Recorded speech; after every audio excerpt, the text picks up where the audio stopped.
代替数字机车出新自强号列车，唔知什么款的原因说自动打动，停伫咧台东的金轮车头。警方调查了后，发现讲是一个查甫人，因为伊家己困过头，才会使用这车长伫咧打动的开关，甲这个车长闸揪落来，违规行为上当会当罚到100万。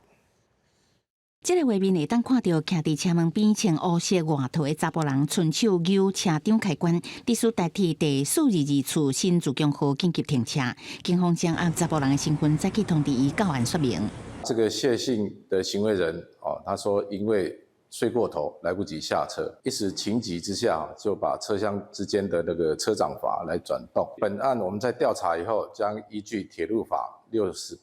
之1条来 移送给交通部裁处。根据了解，这个28岁姓谢的查甫人是高雄人，住伫台东。迄天为地上要去台东的朋友会诊，结果坐过头到金轮站一个吊机，想要落车，就直接扭车长的开关，想要通知列车长，唔知会造成列车规个停落来。专案调查了后，移送交通部裁处，依法相当会罚代票100万。毕竟这个车长罚。 他的处置要立即性枷锁这个动作会不会影响到时候我们如果在遇到危害的时候会造成这个处置的一个延误，所以我们还会做一个评估。杨顺安表示，车长开关是拄到紧急状况时阵，列车长用来紧急停车使用，为着操作的效率，所以无锁起来，后续会阁做评估。同款危险的还阁有新得这个查甫人。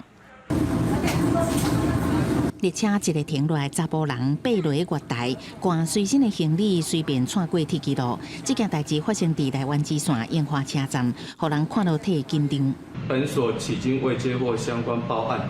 全案警方依影片内容调查行为人身份后，依违反铁路法第57条第3项，函予主管机关交通部铁道局采访。 铁路警察局台北分局搁再呼吁，铁路列车高速行驶，禁止民众下过铁轨路，以免违法甲发生行车事故。记者综合报道。